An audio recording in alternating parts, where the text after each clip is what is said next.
मोठा वाद झाला। या प्रकरणी रहिवाशावर गुन्हा दाखल करण्यात आलाय। मीरा रोड पूर्वेतील जेपी नॉर्थ गार्डनर सिटी या नामांकित सोसायटीमध्ये सार्वजनिक गरबा कार्यक्रमादरम्यान हा वाद झाला। गरबा सुरू असताना संड फेकल्याप्रकरणी एस्टेला बिल्डिंगचा रहिवासी मोहसिन खान विरोधात काशीमिरा पोलिसांनी गुन्हा दाखल केलाय। दरम्यान मोहसिन खानला अद्याप अटक करण्यात आलेली नाही। मात्र पोलिसांनी त्याला नोटीस देऊन आज सकाळी पोलीस ठाण्यात हजर राहण्याचे आदेश दिले। गरबा नवरात्रोत्सव चालू असताना गरब्यावरती काही 16व्या मजल्यावरून काही समाजकंटकांनी अंडे फेकली गेली।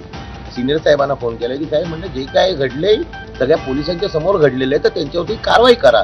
तर साहेब बोलले ठीक आहे कारवाई करू, आम्हाला इन्व्हिटेशन सगळ्या गोष्टी आहेत त्या सगळी बघू द्या।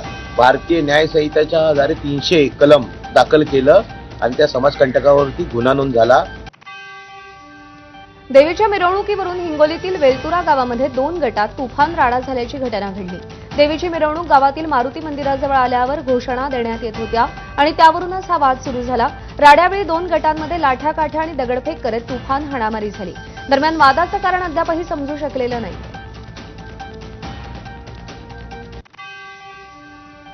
पुणे नाशिक महामार्गावर राजगुरुनगरजवळ भीषण अपघात झालाय। कारनं दुचाकीस्वाराला धडक दिल्यानंतर दुचाकी 50 फूट खोल खड्ड्यात कोसळली आहे। खडकेश्वर मंदिराजवळ ही घटना घडली। अपघातामध्ये दुचाकीस्वारासह दोघे गंभीर जखमी झाले। जखमींना तातडीनं खासगी रुग्णालयात दाखल करण्यात आलंय। एक छोटासा ब्रेक घेतोय बुलेटिनमध्ये। या बातम्यांसह पाहत रहा एबीपी।